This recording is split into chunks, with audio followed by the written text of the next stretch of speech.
मैं पढ़ूं? ओके, चलेगा चलेगा। नो इश्यूज, आप पढ़ ले मैं। All right, lovely. Thank you very much for joining us one more time. एक बार फिर जो है आप हमारे बीच में हो सकते हैं। हम जो है वो उत्पत्ति उसके 12 अध्याय, उसका शेष जो अध्याय रह गया है उसकी तरफ जो है हम जाएंगे, जिसमें हमने कल देखा था कि किस प्रकार परमेश्वर ने इब्राहिम को उर से, जो कि बाबुल की जगह से, वहां से बुलाता है और उसे कनान की तरफ लेकर जाता है। उसी तरह से आज हमें भी जो है प्रकाशित वाक्य में 18 उसकी 2 में हम देखते हैं कि बाबुल, बड़ा बाबुल गिर गया, और चौथे वचन में है कि उसमें से तुम निकल आओ मेरे प्रियो, तुम उसमें से निकल आओ। परमेश्वर के वचन में इस तरह से कहा गया है। सो वही जर्नी जो इब्राहिम की है, उसी तरह से हमें भी वो जर्नी में, उसी यात्रा में जो है वो लेकर चल रहा है, जो यात्रा बाबुल से निकलकर स्वर्ग की बादशाह तक पहुंचाने की है। उन्होंने जमीन के कनान को लिया था, पर आज हमें किस कनान में लेकर जा रहा है? आसमानी कनान, आसमानी घरों की तरफ जो है वो लेकर जा रहा है। सो आइए देखिए, जब वो चलने लगा किस तरह से वो शेशन तक पहुंच गया, जो कि मुराया था, जहां कनानी थे। सो कनान के पास आ गया है। पर अचानक से क्या होता है? आइए पढ़ते हैं उत्पत्ति उसका 12 अध्याय और उसका 10वां वचन। उस देश में अकाल पड़ा, इसलिए अब्राहम मिस्र देश को चला गया कि वहां परदेशी होकर रहे, क्योंकि देश में भयंकर अकाल पड़ा था। ओके, सो यहां पर हम देखते हैं कि अब वो शेषन में क्या पड़ गया है? अकाल जो है वो पड़ गया है। और जैसे ही अकाल पड़ा है, क्या उसने खुदा से अनुमति ली कि वो जाए? पर उसने क्या किया? वो वहां से निकलकर मिस्र पर जो है वो चला गया। मिस्र क्या था? मिस्र की कोई कहानी आपको याद हो? मिस्र में क्या था? मूर्तियां, एक वो मूर्तियां और पिरामिड्स। पिरामिड्स, या और बाइबल में क्या है मिस्र में देखने को मिलता? फिर फिरौन, या वेरी गुड। फिरौन जो है, मिस्र देश जो है वो ये दिखाता है कि जो लोग परमेश्वर पर विश्वास नहीं करते हैं, उनमें कोई मूर्तियां नहीं थी, उनके फिरौन ही उनके क्या थे? भगवान थे। और फिरौन किसी भी भगवान को नहीं माना करते थे। इसीलिए उसने कहा, जब वो मूसा उसके पास आकर कहता है कि परमेश्वर कहता है कि मेरे लोगों को यहां से जाने दे ताकि वो मेरी इबादत बियाबान में करें, तो वो क्या कहता है कि कौन सा परमेश्वर? मैं किस परमेश्वर को जानता हूं? सो उसने जब ये बातें कही परमेश्वर के लिए, तो खुदा ने 10 जो है वो महामारी उस जगह पर पहुंचाई, क्योंकि वो परमेश्वर पर विश्वास नहीं कर रहा था। वो परमेश्वर की आज्ञा को मानना नहीं चाह रहा था। तो वहां पर महामारी जो है वो हुई है। वेल एनी हाउ, वो आगे वाली कहानी है। पर यहाँ पर इब्राहिम जो है वो फैमिन में हुआ, जब कलाम उसके पास नहीं। कलाम का भी फैमिन जो है बाइबल में लिखा है कि वो आएगा जब कलाम नहीं मिलेगा। और उस फैमिन में क्या करेंगे लोग? उन लोगों के पास जा रहे हैं जो इजिप्ट को दिखा रहा है। इजिप्ट जो विश्वास ही नहीं करते परमेश्वर पर, क्या उससे उन्हें रोटी मिलेगी? सो यहां पर फैमिन आया है। इब्राहिम जो है कनान को छोड़कर मिस्र में चला गया है।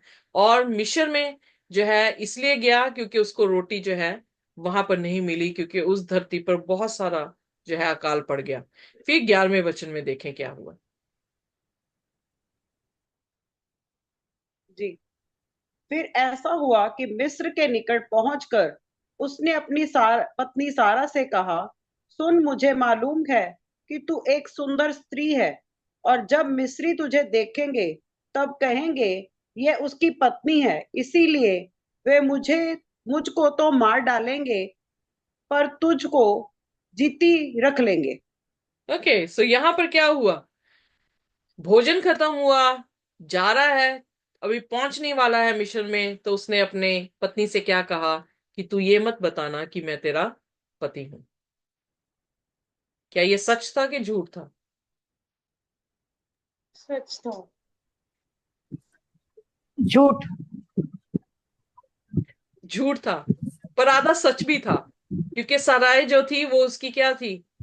हाफ सिस्टर बहन। थी, या हाफ हाफ सिस्टर, सिस्टर भी हाँ। थी। पर अब शादी हो चुकी है, तो अब हाफ सिस्टर नहीं रही, अब क्या बन गई है? वाइफ। उसकी वाइफ जो है वो बन गई है। पर अपने आप को बचाने के लिए उसने, क्योंकि उसकी पत्नी खूबसूरत थी, उसने क्या किया, उसने उससे कहा कि तू मत बताना कि तू मेरी पत्नी है, क्योंकि मिस्र के लोगों की फितरत दिखाई गई है। मिस्र के लोग तेरी खूबसूरती को देखकर क्या करेंगे, तुझे तो रख लेंगे पर मुझे क्या कर देंगे, मार देंगे। सो इसका मतलब सेक्सुअल इमोरल इजिप्ट जो था उसमें भरा हुआ था, परवाह नहीं कर रहे थे। वहां पे ऐसा था, जो पसंद आ गई उसको ले लिया। Are you getting me? जी। सो इसलिए आइडल वर्शिपर तो थे वो, पर सेक्सुअल इमोरल थे। इसीलिए आप कभी भी ध्यान देंगे, यूरोप में भी जितनी इमारतें हैं या स्टेचूज बनाए होते हैं, तो वहां पे नेकेड, मतलब औरत का जो है वो, उसको नंगा दिखाना जो है वो, मैंने बड़ी स्टेचूज में जो है वो देखा है। क्यों ऐसा था? Because those people were sexual immoral. और इसलिए ऐसी ऐसी चीजें क्राफ्ट की जाती थी ताकि मेन जो है वो अट्रैक्ट रहे इन चीजों में, और वो फिर यू नो उनका बाजार जो है वो चलता रहे। सो यहाँ पर जब वो कह रहा है, तो इसका मतलब जब खुदा के कलाम में अकाल पड़ जाए हमारी जिंदगी में, तो हम किन के हाथों में चले जाते हैं?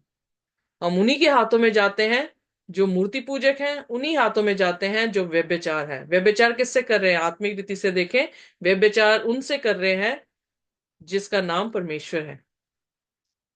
परमेश्वर उनका पति होना चाहिए, परमेश्वर उनका परमेश्वर होना चाहिए, पर परमेश्वर को छोड़कर किसको मानना शुरू कर देंगे।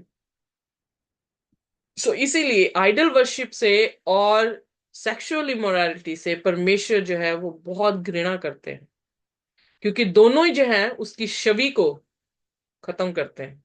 मूर्ति परमेश्वर की इमेज को खराब करता है। इसीलिए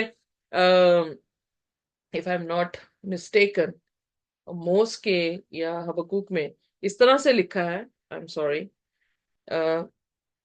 कि तुम इस मूर्तियों की क्या पूजा करते हो, ना ये देख सकती हैं, ना ये बोल सकती हैं, ये ना ये सुन सकती हैं। सो जब वो सुन नहीं सकते, बोल नहीं सकते, तो खुदा की इमेज कैसी दिखाई जा रही है? क्या खुदा सुनता नहीं? क्या खुदा अंधा है? क्या खुदा बहरा है? खुदा गूंगा है? नहीं। सो जब हम इन मूर्तों को बनाकर उनकी पूजा करते हैं, तो खुदा का गॉस्पल जो है वो बिल्कुल गलत हो गया, खुदा की इमेज जो है वो बिल्कुल खत्म हो गई। उसी तरह से सेक्सुअल इमोरालिटी भी खुदा की इमेज को क्या कर रही है, खत्म कर रही है, क्योंकि वहां पर वननेस है। मैरिज में, सेक्सुअल इंटीमेसी में, जिसके साथ इंटीमेट हो रहे हैं उसमें वननेस है। सो स्पिरिचुअलिटी में भी जो परमेश्वर के साथ हम हैं, हमारी वननेस है। पर अब जब वननेस छोड़कर हम किसी और के साथ वननेस कर रहे हैं, तो हमने क्या किया? हमने ऐसा किया कि अपने पात्र को अशुद्धता से भर दिया।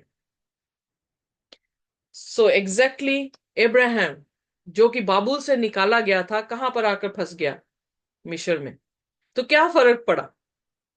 हम जो बाबुल से निकले थे, अगर फिर जाके हम मिस्र की टीचिंग्स में फंस गए हैं, तो हमने मसीह को कहां अपनाया? हम मसीह की आवाज को कहां सुन पाए हैं? एम आई राइट? एक हाँ चीज जी। को छोड़कर दूसरी गलत फहमी में फंस गए हैं, तो कौन सी जो है हमने उद्धार को पा लिया है। So yes. इसलिए अब्राहम भी अपनी जर्नी में इसी तरह फंसा। बाबुल से तो निकला, पर कहां पर आके खजूर में आके अटका, यानी मिस्र में आके फंस गया। आइए देखिए अब 13वीं आयत।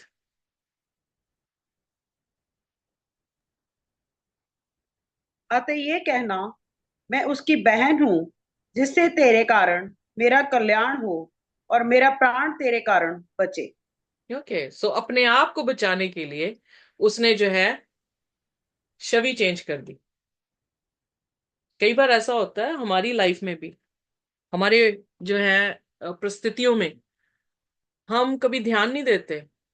हम अपने ऑप्शंस ऐसे कलेक्ट करके रखते हैं कि हम ध्यान ही नहीं देते कि हमने अपना विश्वास खो दिया परमेश्वर को। यहां पर अब्राहम का विश्वास कहां गया? चला तो विश्वास के साथ ही था, उसने देश भी नहीं देखा था। अब देश दिखा दिया खुदा ने, तो क्या कर रहा है? विश्वास छोड़ गया। औरत के जरिए अपने आप को बचाने की बात कर रहा है, उसका परमेश्वर कहाँ है जो उसे बचा सकता था। सो अपने ऑप्शंस देख रहा है, किस तरह से मैं बचा सकता हूं, अपने ऑप्शंस ले रहा है, किस तरह से मेरी ये चीज जो है वो सही हो सकती है। विश्वास एक ऐसी चीज है जो राई के जितना भी हो तो पहाड़ हिल सकता है। वो राई ही क्यों बोला खुदा ने? क्योंकि जिस परिस्थिति में हम बैठे हैं और उस परिस्थिति से हल्का सा विश्वास हमने अगर यीशु मसीह पे कर लिया, खुदा पे कर लिया, अगर अब्राहम ने हल्का सा विश्वास खुदा पे किया होता, तो क्या जहां पर परमेश्वर का जमीन पर अकाल पड़ा है, तो क्या परमेश्वर उसे भी एलिया की तरह कौओं से रोटी नहीं खिला सकता था? यस और नो? Yes yes. या बिल्कुल। खिला यस। सकता था। बट फिर हम क्या करते हैं? हम अपना प्रयोजन करते हैं, हम अपनी तरफ से अपने काम करने शुरू करते हैं कि जिससे हम जो है वो हो जाए। जब कह ही दिया है कि तू मेरा राजा है, तो फिर दिखाना पड़ेगा कि वो राजा बन के ही काम करे। जब हम राजे की स्थान पे खड़े होके अपने काम करने शुरू कर देते हैं, तो हमने तो ब्लेसफेमी कर दी, हमने तो निंदा कर दी खुदा की, हम तो खुद ही खुदा बन गए। तो ये छोटे छोटे एक्शंस हैं, छोटे छोटे हमारी जिंदगी के कार्य हैं, जिसमें हम कई बार समझ ही नहीं पाते हैं, हमें पता ही नहीं लगता कि हमने गुनाह कर दिया। एनी हाउ उसने भी यही सोचा कि मैं अपना प्रयोजन करता हूं। उस प्रयोजन में क्या था? झूठ बन गया। उस प्रयोजन में जो है उसका विश्वास टूट गया, और उस प्रयोजन में वो डरा हुआ है। जो जहां पे डर आ गया, डर से आप प्रयोजन बना रहे हैं, तो यकीन जानिए आप बागेदन में पहुंच गए हैं, फल खा चुके हैं, नंगे हो गए हैं, डरे हुए हैं, और पत्तों से अपने आप को ढांप रहे। तो वी आर सेम। क्या डिफरेंस है उनमें और हम में? यही है, चल यही रहा है हमारे साथ भी। सो आइए देखिए फिर 14वें वचन में क्या कहता है।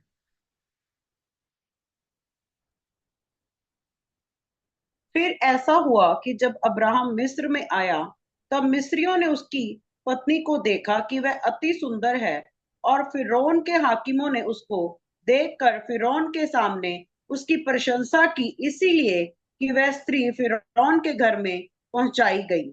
ऑलराइट, सो यहां पर जो है उनके विचित्र कार्य को बताया परमेश्वर ने कि इजिप्शियंस थे कैसे। वही मैंने कहा ना, जो अच्छी लगी पकड़ लो। और उसे कहां पहुंचा दिया गया? अब फिरौन तक पहुंचा दिया गया। फिरौन को भी बड़ी पसंद आई। उसने भी कोई जान पड़ताल नहीं की, उसकी भी जो है सेक्सुअल जो लालसा थी वो उजागर हो गई। अब फंस गए, सारा भी फंस गई। अब राजा के सामने कौन करे? मुझे नहीं पता उन्होंने दुआ की कि नहीं की, बट मेरा खुदा जोरावर है, हमारा खुदा जोरावर है।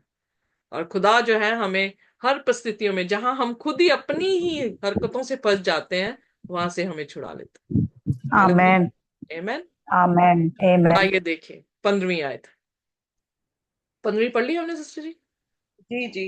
ओके, 16वीं आयत, सॉरी। और फिरौन ने उसके कारण अब्राहम की भलाई की, और उसको भेड़ बकरियां, गाय बैल, दास दासियां, गधे गधियां और ऊंट मिले। एक चीज देखें ध्यान से, यहां पर पाप कर रहा है तो उसे क्या मिल रहा है? वेल्थ मिल रही है। दुनियावी आशीष। हाँ। क्या शैतान कैसे डिस्ट्रैक्ट कर देता है? दुनियावी चीजों के यस। लिए हमें डिस्ट्रैक्शन में डालकर खुदा की तरफ नजरें हमारी क्या कर देता है? घुमा देता है। पाप करने पर उसे वाह जी वाह, खुदा की आवाज सुन के गया तो काल दे दिया, और वहां से खिसक के वो बाबुल से निकलकर इजिप्ट में आकर फंस गया, मिस्र में आके फंस गया। फिर क्या हुआ? खुदा ने फिर इंटरवीन किया 17वें वचन में। परंतु यहोवा ने फिरौन और उसके घराने पर इब्राहिम की पत्नी सारा के कारण बड़ी बड़ी विपत्तियां डाली। ओके, सो रिडेम्पशन कैसे हो रही है?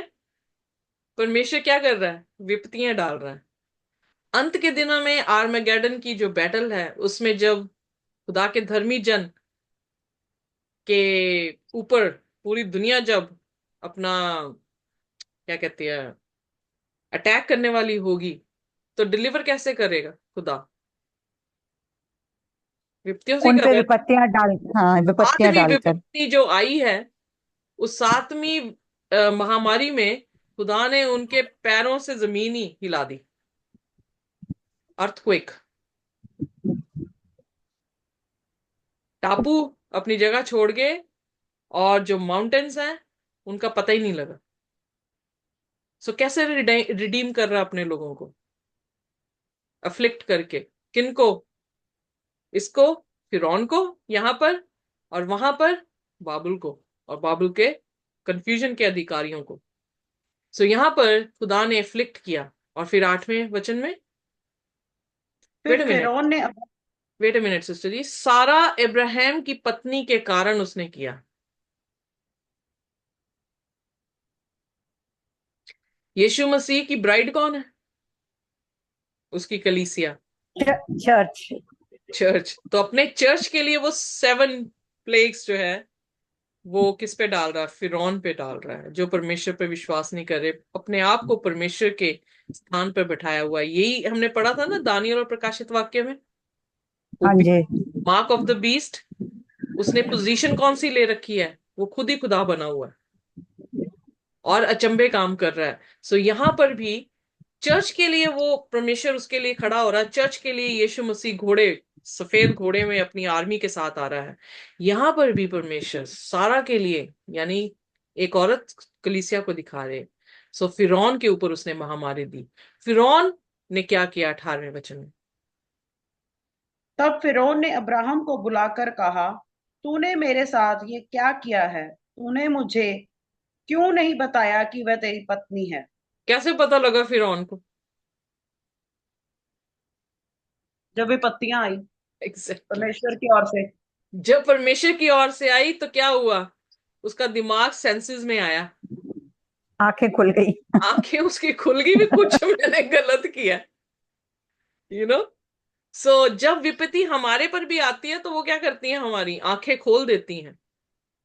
पर अगर हम उन आंखों में रिस्पॉन्स खुदा को ये दें कि हम खुदा की शरण में चले जाएं, तो हम बच जाएंगे। पर अगर हम शैतान की शरण को, खुदा की शरण को छोड़ के शैतान की शरण में चले जाएं, तो हम मर गए। क्योंकि विपत्तियां साउल पे भी आ रही थी, पर साउल यीशु मसीह के पास नहीं जा रहा था। किसके पास गया? भूत प्रेत वाली औरत के पास पहुंच गया। Are you getting me? जी। तो खुदा कोशिश करता है कि हमें झंझोड़े, समझाए कि भाई गलत हो रहा है कुछ। पर हम क्या करते हैं? परमेश्वर की बजाय हम कहीं और जो है। पर खुदा का शुक्र है, फिरौन जो है किसके पास आया? इब्राहिम के पास आया। उसने उससे कहा, तूने क्या किया? तूने क्यों नहीं बताया कि मेरी पत्नी है? मैं ये सोचती हूं, उससे कैसे पता लगा कि ये इसकी पत्नी है? ये तो मैं समझ सकती हूँ कि अफ्लिक्शन हुई और इसलिए उसका दिमाग ठिकाने पर आ गया। पर उसे कैसे पता लगा? उसने जरूर सारा से पूछा होगा, सारा जब से तू आई है तब से ये कलेश आया, बता कि तू कौन है।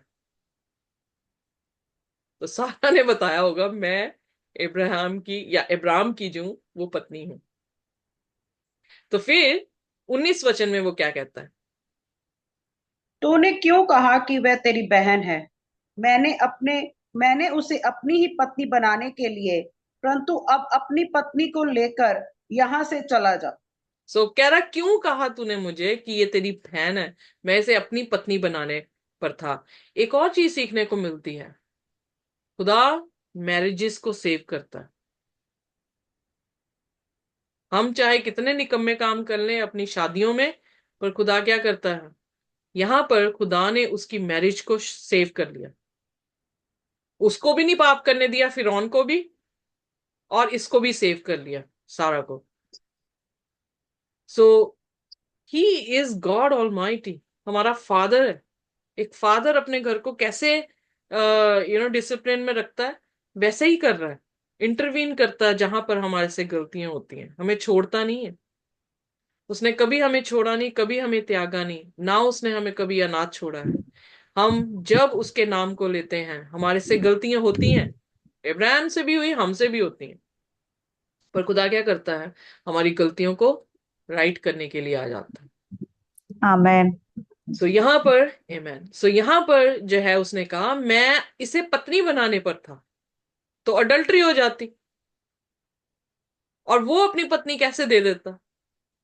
उसके पास तो दम नहीं था कि राजा के सामने आए, क्योंकि वो मर जाता। तो खुदा फिर उसके बिहाफ पर जो है यहां पर उसे बचा रहा है। और फिर उसने कहा now then here is your wife, take her and be gone. चला जा अपनी पत्नी को लेकर। और 20वीं आयत में, और फिरौन ने अपने आदमियों को उसके विषय में आज्ञा दी और उन्होंने उसको और उसकी पत्नी को सब संपत्ति सहित जो उसकी थी विदा कर दिया। सो क्या किया, जो कुछ उसने दिया था वो भी नहीं उससे लिया, उसको भी देते हुए उसे सिक्योरिटी दी और उसे अपनी हदों से बाहर कर दी।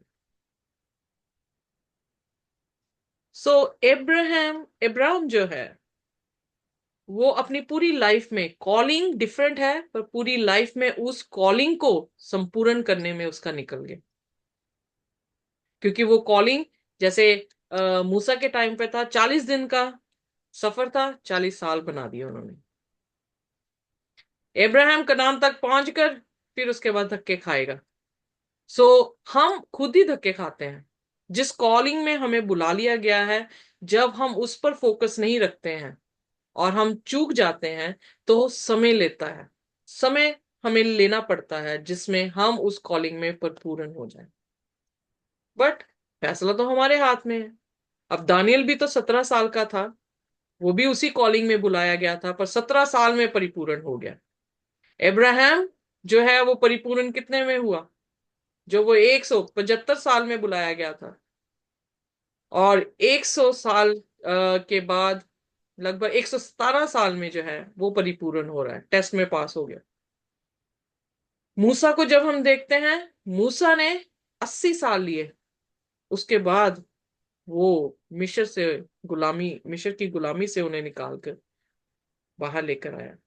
उसी तरह से हमारी जिंदगी भी है, कुछ कम समय लेते हैं, कुछ ज्यादा समय लेते हैं, बट खुदा एवरी डे हम पे काम करता रहता है। तो क्यों ना हम आमेन। आए सना उस परमेश्वर की, क्यों ना हम उसके सामने अपने सिर को झुकाएं, क्यों ना हम उसको अपना शरण स्थान बनाएं, क्यों ना हम उसके साथ जो है वो वफादार रहें। हालेलुया। कि जिसने अच्छा काम हमारे बीच में शुरू किया है, वो उसको पूरा भी करना जानता है। वही विश्वास का ऑथर और फिनिशर है। सो आइए हम भी उसी यीशु के, जिसने हमें बाबुल से निकाल लिया है, उस यीशु के कदमों में अपने जीवन को बसर करें, ताकि हम दोबारा ना गिरते रहें, बार बार ना गिरें, बल्कि उसकी कॉलिंग में परिपूर्ण हो जाएं, जल्द से परिपूर्ण हो जाएं, क्योंकि वो बहुत जल्द आता है। आमीन। आमेन। खत्म हो गया चैप्टर सिस्टर जी? जी जी। ओके, चलिए दुआ करेंगे कोई भी।